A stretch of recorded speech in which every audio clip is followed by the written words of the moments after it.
Now this morning we're going to go back to the Gospel of John that we left a long time ago, it seems, and pick it up where we left off in chapter 6. The Gospel of John, chapter 6, which takes us, as you probably know, to one of the most familiar stories in all the Bible, what is called the feeding of the 5,000. This is a story that may have been one of the first stories you ever heard in Sunday school when you were a little child. Seems as though everybody knows this story, people who've been in the church and out of the church. And there's a reason for that. Of all the miracles that Jesus ever did, this is the most massive miracle in sheer number. When you add up everybody, 5,000 men, plus women and children, Matthew adds, you've got between 20 and 25,000 people. And he creates a meal for them. And they're not really spectators of the miracle. They're participants in the miracle because they eat the meal. So this is a very intimate experience. There's no other miracle that Jesus did that involves so many people.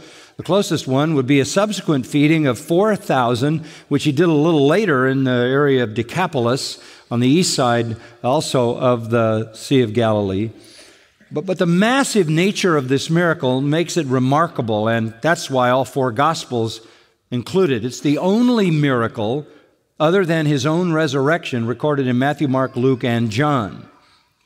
It is unique because of its sheer volume and because of the participation of the eyewitnesses in the miracle itself.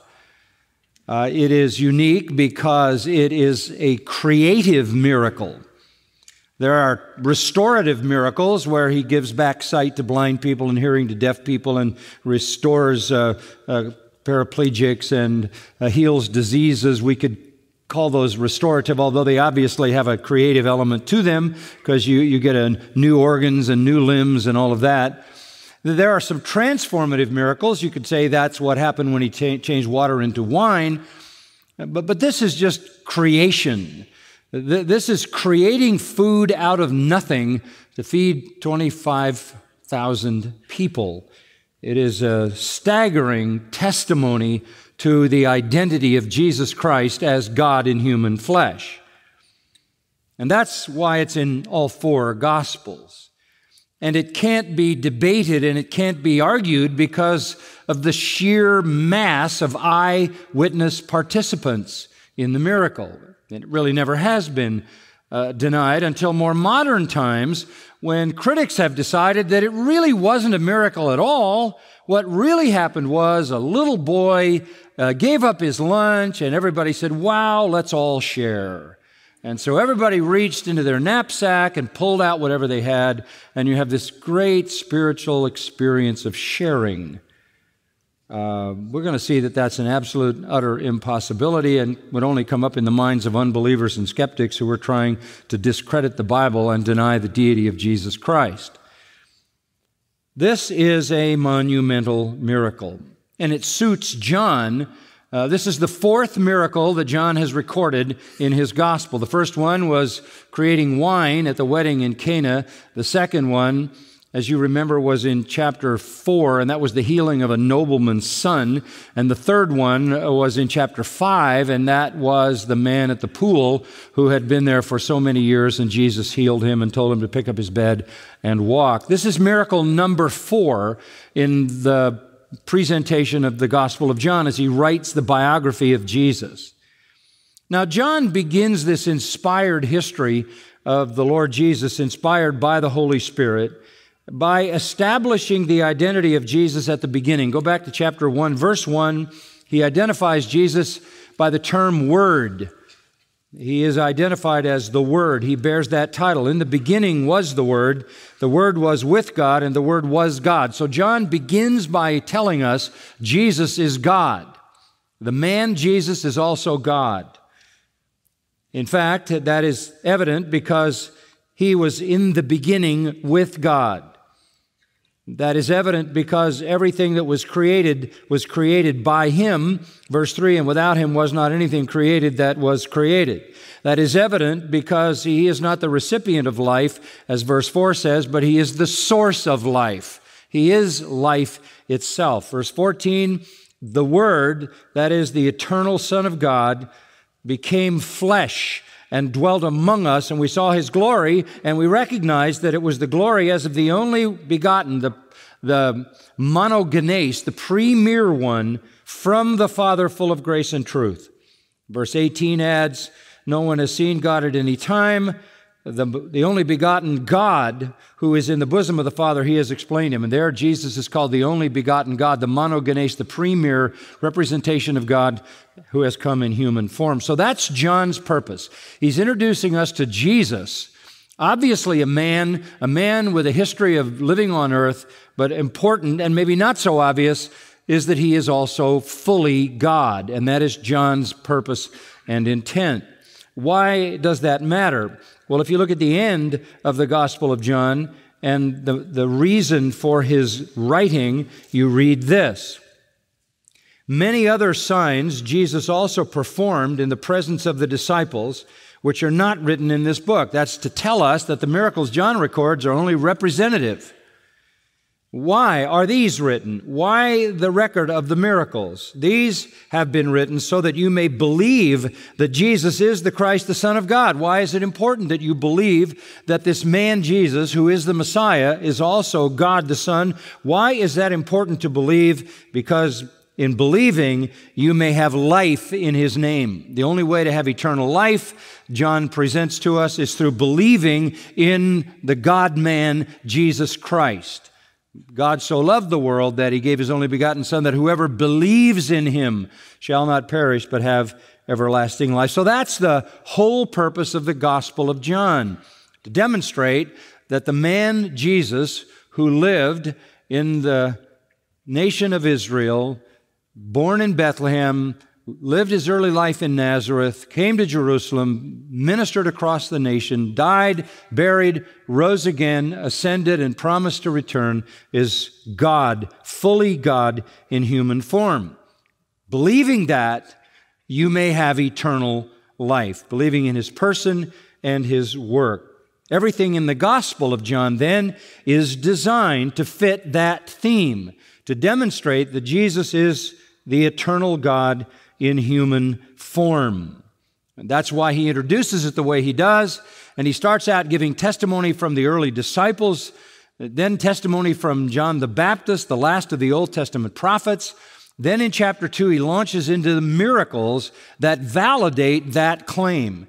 John claims Jesus to be God. Jesus, throughout the Gospel of John, himself claims to be God. Repeatedly, he says, I am. I am, I am. And that is the tetragrammaton, the 4 Hebrew letters that identify the great I am, God himself. Jesus then declares himself to be God. He says, if you've seen me, you've seen the Father. He says, I and the Father are one. So you have the testimony of John and the testimony of Jesus, and then you have the evidence of the miracles. And this miracle in chapter 6 is very, very unique. By the way, several times in the Gospel of John, it is reiterated that the miracles are the evidence that prove his deity. For example, remember back in chapter 5, verse 36, the testimony which I have is greater than the testimony of John, Jesus says, for the works which the Father has given me to accomplish, the very works that I do testify about me, that the Father has sent me. The evidences of his deity are bound up in the miracles that he did. This is the testimony not only of John, this is the testimony of Matthew in Matthew 11, this is the testimony of Luke in Luke 7, this is the testimony, the familiar testimony of Peter on the day of Pentecost in Acts 2, when he declares that Jesus is the Christ, the Messiah, as evidenced by the miracles and signs and wonders which he did, God giving testimony to his deity. Now, the miracles are so convincing, they are so widespread, they're so ubiquitous. In fact, the Gospel of John itself ends with a most interesting comment, verse 25 of the last chapter. There are also many other things which Jesus did, which if they were written in detail, I suppose that even the world itself would not contain the books that would be written. So you only have a sampling of what the world couldn't contain if everything was written out in detail. But the sampling is convincing enough. And for the people who lived during the life of Jesus, they didn't just get the sampling that we get in the Gospels, that they saw this going on every day, miracle after miracle after miracle after miracle. Never is there any testimony that they rejected the miracles as real. There's no doubt expressed by the leaders or the people as to the integrity of these miracles. Nobody claims they were fake, fraud, fictitious, that they were trickery, that they were some kind of sleight of hand or some kind of magic. No, because it would be impossible to do that. There were just too many of them, too open, too public, and too demonstrably divine without a human explanation. Never, then, is there in the New Testament any attempt on the part of unbelievers to deny the miracles of Jesus. And that's very important to say, because since the New Testament, there have been lots of writers who wanted to deny the miracles of the New Testament, but they need to face the reality that none of those who lived in the New Testament time have left us any record as to those miracles not really happening. So they had to face the fact that the miracles were real, the power was from God. Even Nicodemus, what does Nicodemus say? Nobody can do what you do unless God is with him. We don't know how to process this. Remember, they're monotheists. They believe in one God. They're not yet fully able to grasp the Trinity, that God is one, and yet three. He is three and one at the same time. They can't grasp that in their rabid monotheism. The Lord is one. They are not able to process how Jesus can be God and God be God. And so they reject that. Remember now, they've got generational apostasy deeply embedded in their minds. And it's in their religion, and the religion is in the fabric of how they think. And when somebody comes along and says, I'm God, that sounds to them like somebody competing with God. So while the signs all evidenced that He is God, they had a hard time with that. In fact, they rejected it. They rejected it, I think, on religious grounds. They rejected it sort of on theological grounds. But more importantly, they rejected Him because they didn't like His message. If they were to affirm that in spite of the way they thought theologically, maybe there's another way to understand God. Hey, maybe we can go back to Genesis and grasp the pronoun we or us. Let us make man in our own image. Maybe there's more going on there than we fully come to understand. And we do know in the Old Testament there's the Spirit of God, and there is the Lord saying to my Lord. So we also know that God made man in His image, and man is relational, and therefore does that mean God is relational? There's more than one person. They might have processed all that and sort of changed their view of God. But the problem was they hated what Jesus said, because Jesus denounced their hypocrisy and their works righteousness and the idea that they could earn salvation by being moral and by being religious.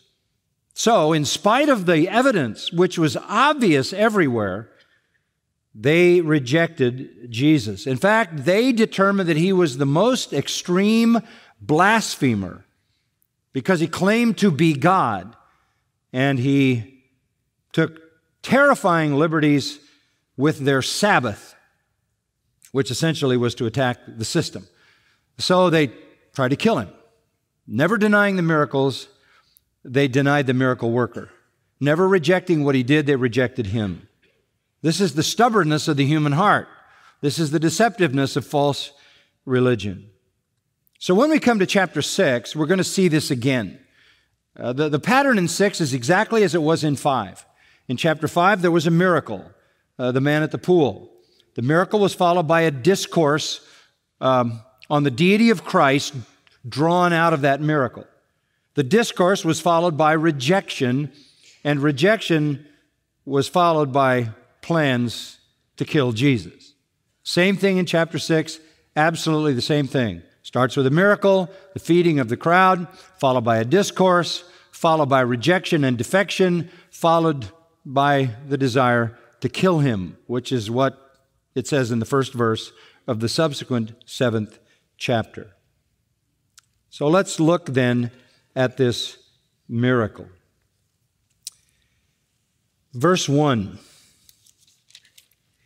After these things, Jesus went away to the other side of the Sea of Galilee, or Tiberias. A large crowd followed him because they saw the signs which he was performing on those who were sick. Then Jesus went up on the mountain and there sat down with his disciples. Now the Passover, the feast of the Jews, was near. Therefore Jesus, lifting up his eyes and seeing that a large crowd was coming to him, said to Philip, "Where are we to buy bread so that these may eat?" This he was saying to test him, for he himself knew what he was intending to do.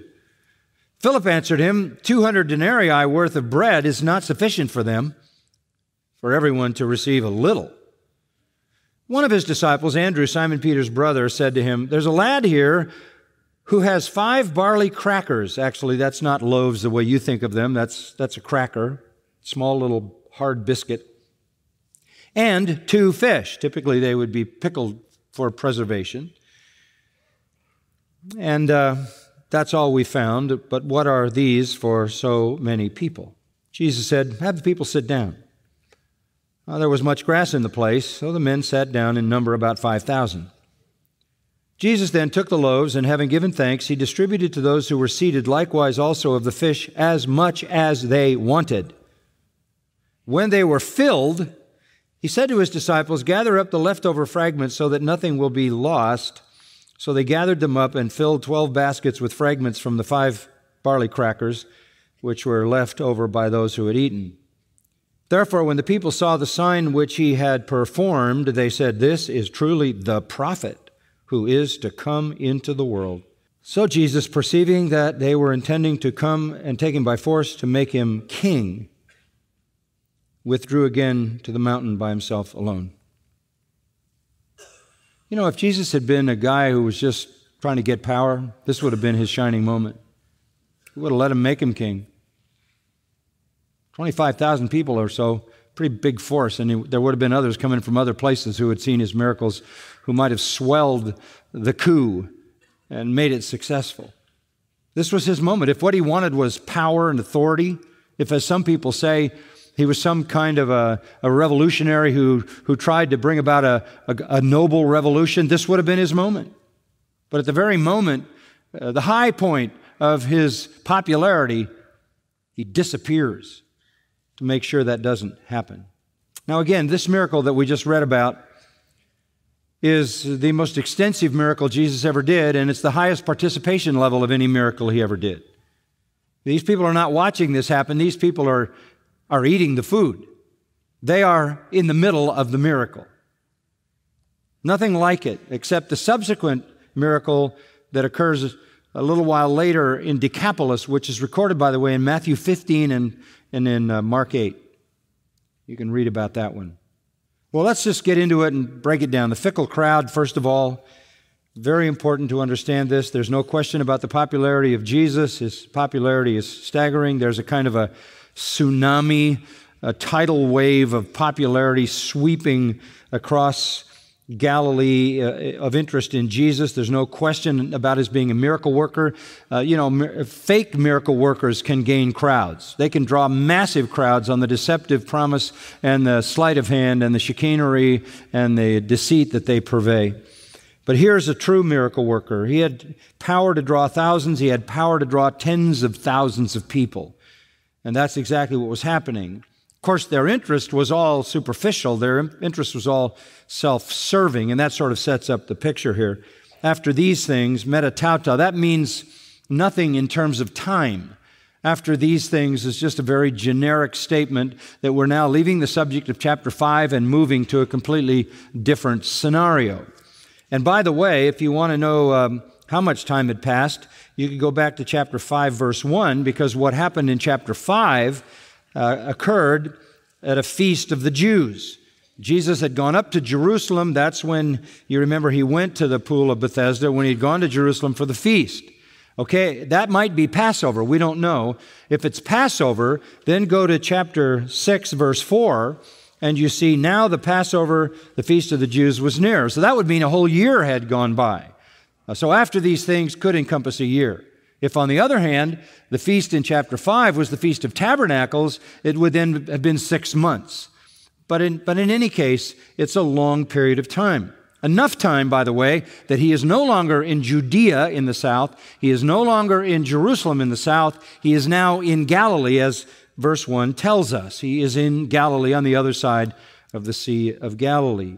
He has gone there for a number of reasons. He's gone there for the Galilean ministry, but he's also gone there because he's very, very much aware of the leaders of Israel desiring to execute him. And in order to avoid an untimely death, he wants to stay on God's clock. He leaves to find the isolation of Galilee. He also is very much aware that John the Baptist has been executed, so the heat is on. And he's up there in that rural area away from the heat of Judea. And he carries on his Galilean ministry. And what's he doing? Capernaum is his headquarters, and he's going around the villages and towns of the Galilee, which he does for a prolonged period of time, a huge chunk of his ministry over a year. And he is healing and teaching concerning the kingdom of God. In the process of doing miracles, healing all kinds of people, casting out demons, he is drawing this massive level of popularity that causes the crowds to be huge. Now, you also have another issue. This is east of the Sea of Galilee, which is pretty much a route that people would take to go to Jerusalem, and the Passover is near, so pilgrims would be coming that way as well to go down to Jerusalem for Passover. So now you've got a flow of humanity coming down the trails on the east side of the Sea of Galilee, as well as a massive crowd pouring out to find Jesus wherever he is, and that's the scene as we come to the other side of the Sea of Galilee. Tiberias, it was a Caesar. The Sea of Galilee, in the Old Testament, it's called Gennesaret or Chinneroth. It had, by the time of John's writing at the end of the first century, changed the name to the Sea of Tiberias because the main city on it was Tiberias, which was named after the Emperor Tiberius. So John is simply footnoting that this Sea of Galilee, as it had been commonly known, had now become the Sea of Tiberias. He goes to the other side. How does he get to the other side? We know that because we have accounts of this, as I said, in Matthew, Mark, and Luke, and his disciples and himself go on a boat. They take a boat to the other side. Why the other side? The 12 had just returned from a preaching and teaching mission recorded in Mark 6. So they've been out preaching and teaching, and Jesus wants to pull them back and regroup and find out what happened. Furthermore, while they were on their preaching mission, Matthew 11 talks about Jesus having literally been exhausted in the weariness of his own ministry through that period of time. He's exhausted, they're exhausted, they need time together, they need some isolation because the heat is on. John the Baptist has been executed, the rulers are after them. This is an important time. So they go to the east side. The populace was west. It was the western shore of Galilee where Tiberias was, the big city, where Nazareth was, and other cities. Much more rural on the east side, much more scattered population, so that's where he went to retreat. You could slide up the foothills of the Golan Heights, which is just east of the Sea of Galilee, where the Six-Day War was fought back in 1967 between Israel and Syria. So that's where they went for a little bit of retreat, and as was Jesus' custom, he wanted to go up, verse 3 says, into the mountain to sit with his disciples and go through everything that had been happening. However, verse 2 says, a large crowd followed him. They walked on the shore. That is reported to us that while Jesus is going across with his disciple in a boat, there's this massive crowd. Matthew 14 says, from all towns and villages everywhere, following, and Mark 6:33 says they're coming along the north shore. Jesus would have crossed the north part of the lake on a boat, and they're just walking on that north shore. You could see from the water itself easily a large, massive crowd of people walking along, and that's what was going on. The crowd is gathering. By the time Jesus arrives at the other side to get a little seclusion, the crowd's already forming. They're already gathering, according to Matthew 14:14. What drew them? What drew them? Verse 2, because they saw the signs which he was performing on those who were sick. It was the healing. Look, everybody wants healing. That's the most marketable religious commodity. That's where the liars and the deceivers go, to promise that, because that's where people are desperate. And there's nothing worse in my mind than somebody promising healings they can't do and consequently extracting money and preying on the hope of hopeless people, when in reality you can't deliver. And then doing it in the name of Jesus. I've never heard of it, by the way, being done in the name of Buddha. I've never heard of it being done in the name of Muhammad. It is always done in the name of Jesus because Satan always wants to discredit him. The people were attracted. Sure, they were attracted just like they were in chapter 2, verses 23 to 25. They saw the signs. They wanted healing. Look, you're living in a primitive world. It would be 2,000 years before a disease was ever diagnosed correctly. They didn't know what was wrong with them. Pathology hadn't been discovered. There were no true diagnoses of issues other than those things which might be mechanical. So they just had no hope. There was no medicine. It was hopeless. Naturally, if you prey on that, you can draw a crowd. In chapter 6, verse 26, Jesus said, you seek me because you ate the loaves and were filled. This is all temporal, physical, food. It's personal well-being, personal fulfillment, personal satisfaction, personal ease. You know, the battle for bread was a lifelong battle in those days. Didn't have supermarkets and didn't have pre-processed foods, didn't have refrigerators. I mean, it was a battle for every meal. Somebody had to work to get every meal, to acquire, to prepare, to cook, and then back up from that to plant, to grow, to harvest. They were all in the food chain at a very primitive level, and life was not easy for them. If somebody came along who could heal all their diseases and give them free food, you know, this is nirvana for them. So this crowd is following him. Even though they haven't had a feeding miracle yet, they're coming because they're attracted by the healing. Because I suppose virtually to one degree or another, all of them had something wrong. They came for temporal miracles, not the eternal words. When he started to speak eternal words, by the end of chapter 6, they're running. Even those who were his followers, many of his disciples walked no more with him. Verse 66, they just bailed out. Drawn by his miracles and sent away by his words. You know, they were wanting physical wellness, physical fulfillment, physical satisfaction. You could put it simply this way. They wanted what all unregenerate people want. These weren't noble aspirations. They wanted what their lusts demanded. And that's what the crowd still does. You can always draw a crowd if you promise people that, even if you can't deliver it, because the level of desperation is always there. This is the lie that, you know, you can come to this guy and give him your money, or you can come to Jesus and you'll have healing and you'll have success and you'll have wealth and you'll have well-being. You can get a crowd doing that. Oh, you can get a massive crowd promising that. It's going on all the time. Huge, massive crowds.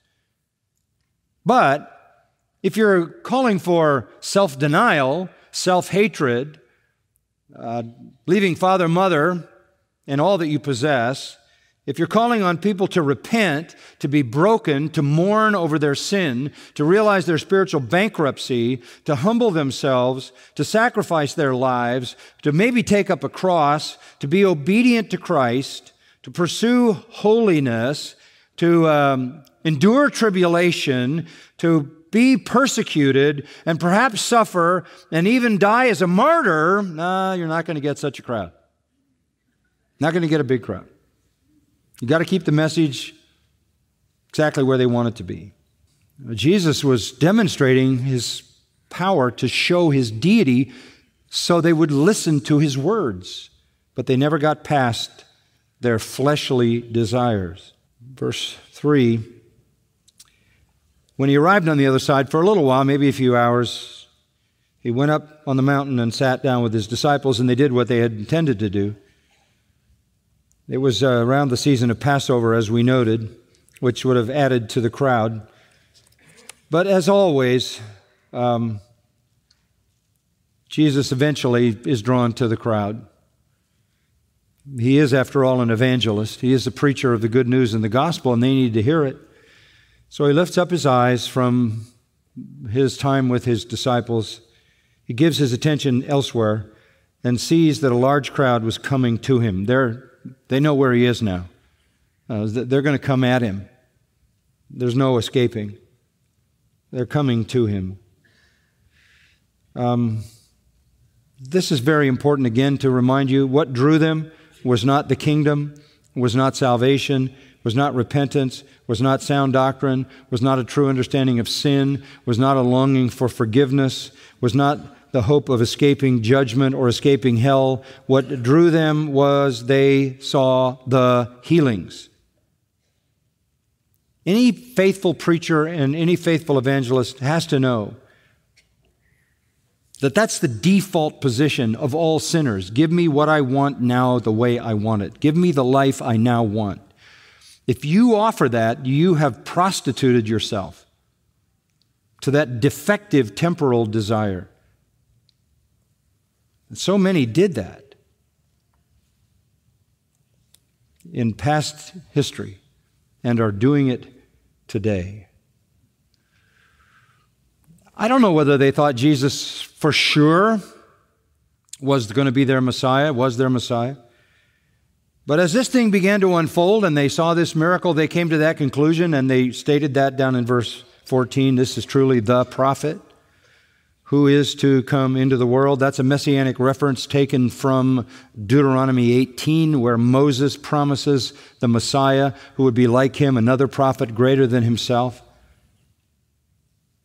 So there was that messianic fever. And remember, pilgrims are headed to Jerusalem, and that it sort of elevates the messianic fever, because going to celebrate the Passover means you're going to remember Moses and his deliverance. You're going to remember Moses, the great deliverer, and that's going to excite the hope and anticipation that maybe that prophet, like Moses, will come and deliver us again, not from the Egyptians, but from the Romans and from all of our adversaries and all of our miseries. So that's the setting. People with earthly interest, temporal interest, personal well-being, national well-being, they want what unregenerate people all want. And Jesus is riding this tsunami of popularity, and they're all there. So we meet the fickle crowd. Then we meet the faithless disciples, starting in verse 5. The faithless disciples, Jesus goes into the crowd. By the way, you need to know that when he went into the crowd, he was there a long time, probably all day, because Matthew 14:14 says he spent the day healing the sick, really healing the sick. Luke 9:11 says he spent the day speaking to them concerning the kingdom of God, salvation. And Mark, not to be left out, says he did this because he was moved with compassion for them, because they were like sheep without a shepherd. So his heart goes out to the crowd. It goes out to them because of their suffering in the physical world. It goes out to them because of their desperate spiritual condition. So he heals them and he preaches salvation in the kingdom. And he's doing it all day. But this was kind of a daily routine, moving among these thousands and thousands of people. As the day begins to draw to an end, it's late afternoon, and the disciples, according to Matthew 14:15, come to him and they say, "This place is desolate. We're in nowhere.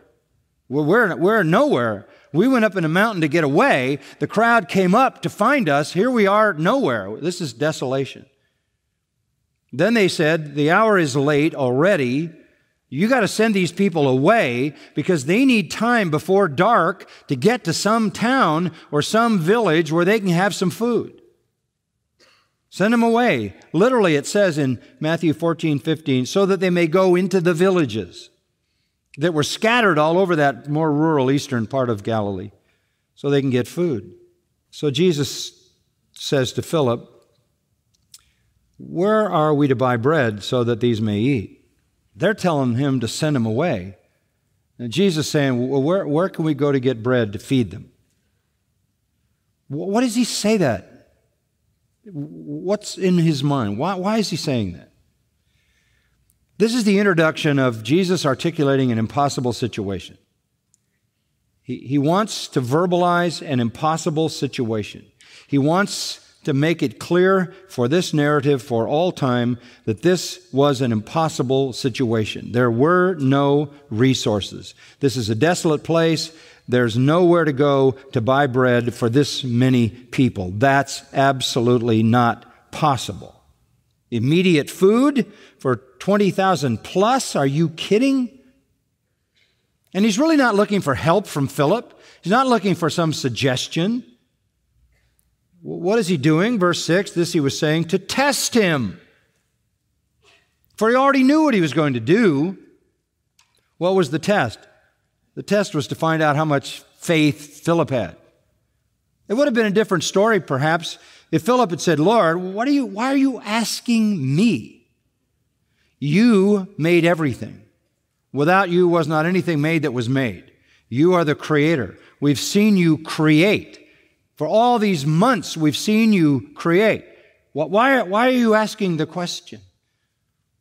He would have passed the test if he had put his trust in the power which he had seen displayed day after day after day after day after day. He could have said, surely you can do all these other things. You can make lunch or dinner for everybody. True to form, the weakness of the disciples shows up again. They see miracles all the time, so many that the books of the world couldn't contain them, and they can't believe for a miracle in this situation. So this is all about testing disciples and building their faith. Jesus knew exactly what he was going to do. Philip's answer shows that he failed the test. There's some sarcasm in this answer. 200 denarii. A denarius was a one day's wage for a Roman soldier or a worker.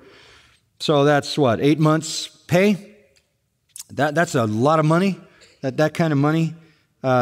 If we had that much worth of bread, it wouldn't be sufficient for them, for everyone to receive a little. If we had the money and we could take the money and buy the bread, we don't have the money and there's nowhere to get the bread. And even if we had the money and got the bread, everybody would get a small bite. That's not going to do it. These people have been exercising all day, milling around in a crowd. They got to walk back home. That doesn't make sense. So now we know this is an impossible situation. They're in an impossible place. They don't have the money. They don't have the available bread. One of his disciples, Andrew, verse 8, Simon Peter's brother, said to him, there's a lad here who has 5 barley crackers and 2 fish. But what are these for so many people? Now, why does he pop up out of nowhere? Well, according to Mark 6:38, Jesus told the disciples to go into the crowd and find out what they could take. Go search the crowd, see what might be available. That tells you a little bit about the crowd that they hadn't planned very well. Because here they are, and they went through the crowd, and Andrew's the spokesman, and he comes back and says, okay, we got one boy who brought his lunch. 5 crackers and 2 pickled fish. Andrew gives the report. He's got to be laughing. So again, the Holy Spirit is narrating this to us in a way that just continues to repeat the impossibility of the situation. There's no human explanation for this. None. It's not a lesson in sharing because they couldn't find anything. 5 crackers and 2 pickled fish. But what are these among so many people? This is sarcastic. Are you kidding? This is way beyond reality or any reasonable solution. By the way, that was a pretty typical lunch. They grew grain and they had fish in the sea, and that would be a typical meal. Some barley crackers and some fish. Jesus says in verse 10, and here we come to the third little part of the story. We saw the fickle crowd and the faithless disciples. Here's the full meal. Jesus said, have the people sit down. They just told him, send them away. Send them away. Get them out of here. It's going to be dark. There's not going to be any food. This is not going to be a happy group. They need to eat. This is part of compassion. This is a kind thing to do. Get them out of here so they can get somewhere in the daylight and find something to eat. Jesus said, no, just have them sit down. Sit them down. Mark 6:40 says, Jesus said, sit them in groups of 50 and 100. Sit them in blocks. 50 here, 50 here, 50 here, 100 here, 100 here, 100 here, with little aisles in between. That's what you do. If you segment them out, you've got little aisles. What's that about? They probably wondered, what is he doing? And by the way, it was a really nice place to sit down. It's just a little eyewitness note. There was much grass in the place. I mean, he made them comfortable. This is nice. Sit them down, a nice grass afternoon, picnic. And all four Gospels say there were 5,000 men. Verse 10, 5,000 men. Matthew 14:21 adds, not including women and children. Do we need to say it? Where there are men, there are women. Where there are men and women, there are children. I don't know what the total number is, but it's somewhere around 20 to 25,000, most would calculate. Sit everybody down. Sit them in groups of 50 and 100. You can do the math. All over the grassy hillside, these people are sitting down.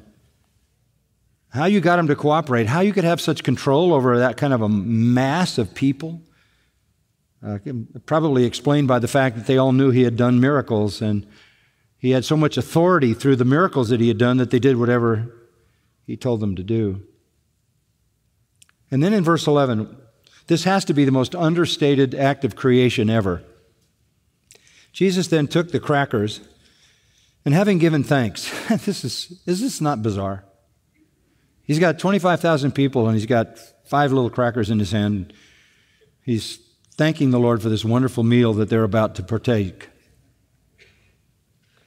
And then, with no fanfare, no voice from heaven, no lightning, no thunder, he distributed to those who were seated. He just kept passing out crackers and fish. He was creating it. Those were crackers that never came from grain, that never grew, that never were in the dirt. Those were fish that never swam. He created them. Those are the best crackers anybody ever ate. Those are unfallen crackers. Those are uncursed crackers. Look, I like cursed crackers, actually, so I don't know what uncursed crackers would be like. I mean, maybe this is like manna, right? Came from heaven. And this is fish with no mama fish. This is what kind of fish would God create if he created a perfect fish never touched by the fallen world? But this would tend to cause everyone to overeat. Right? If not to be stuffing things in the folds of their clothes. Consequently, he distributed to all that were seated, and they were able to take as much as they wanted. That can't be a lesson in sharing. If some people have and some people don't, and you share, everybody gets less than what they want.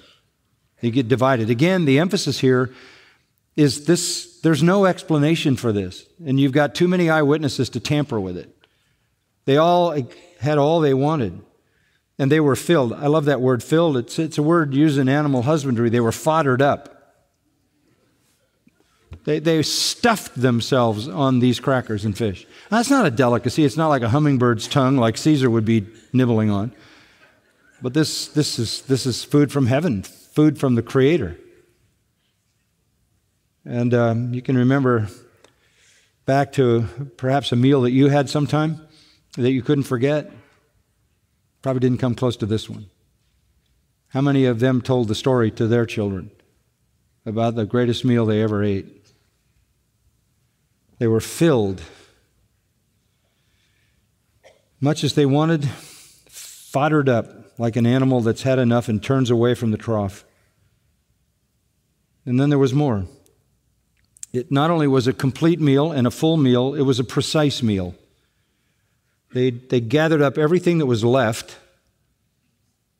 Verse 13 says, and it filled 12 baskets with fragments from the crackers left over by those who had eaten. That would be enough for whom?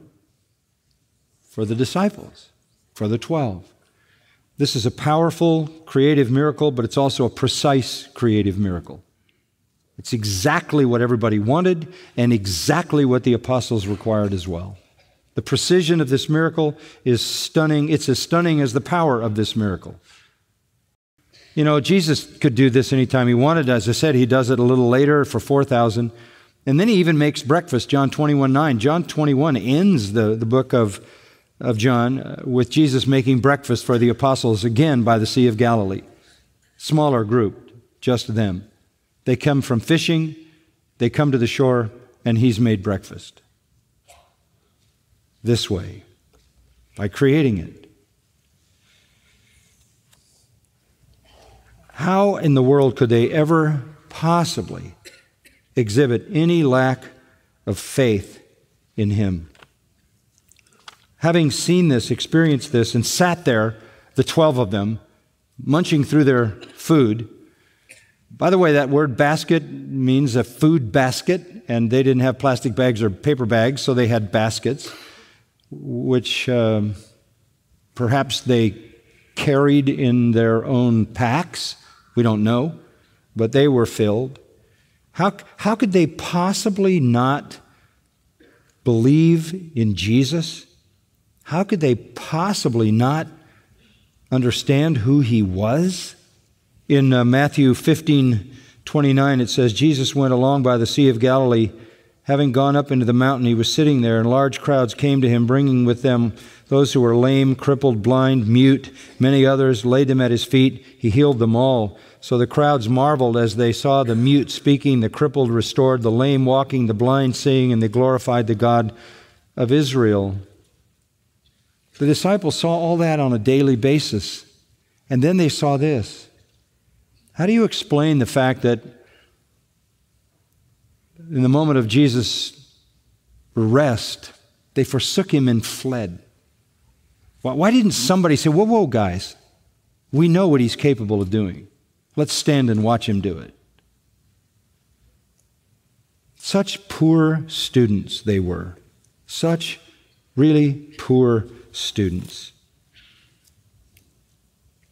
In fact, it was right after this, right after what I just read you from Matthew 15, that Jesus said to them, Matthew 16:8, you men of little faith, why do you discuss among yourselves that you have no bread? What? Oh yeah, a little while later. It says they had gone to the other side of the sea on another occasion. They forgot to bring bread. They forgot to bring bread, so they have a discussion. He said that because we didn't bring any bread. Jesus, aware of this, says, you men of little faith, do you not understand or remember the 5 crackers and the 5,000 and how many baskets full you picked up? Or the 7 loaves of the 4,000 and how many baskets full you picked up? I mean, this is really disappointing. What does it take? By then, he had done the second feeding miracle. Well, while the disciples were trying to get their faith together in the face of all of this, we come to a final point here, and we'll end with this. False coronation. You have the crowd, you have the disciples, you have the miracle meal, then you have the response of the crowd, the false coronation, 14 and 15. The people see what Jesus has done, and they say, wow, maybe this is the one who is promised in Deuteronomy 18, 15, and 19, that great prophecy of Moses. This is the prophet who is to come into the world greater than Moses. This is our deliverer. This is our Messiah.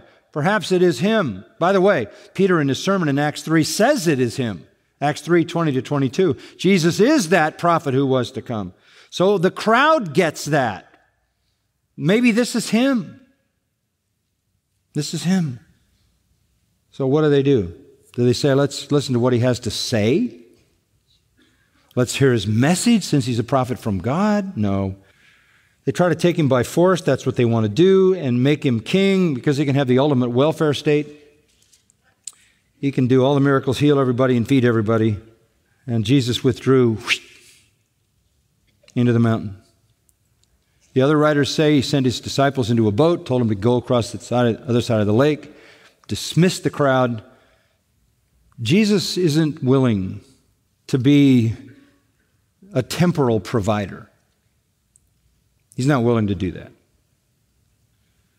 It's astonishing to think about it. If he wanted to be Messiah, this would have been his moment, if he was just a man with ambition.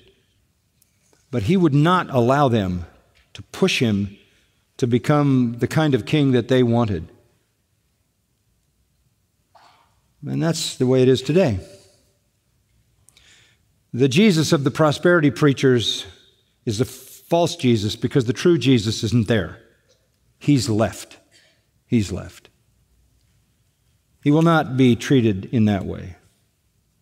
He withdrew into a mountain alone. This was a staggering opportunity for them to affirm that he is the Son of God, that he is the prophet, and for them to say, teach us, what is the truth from God?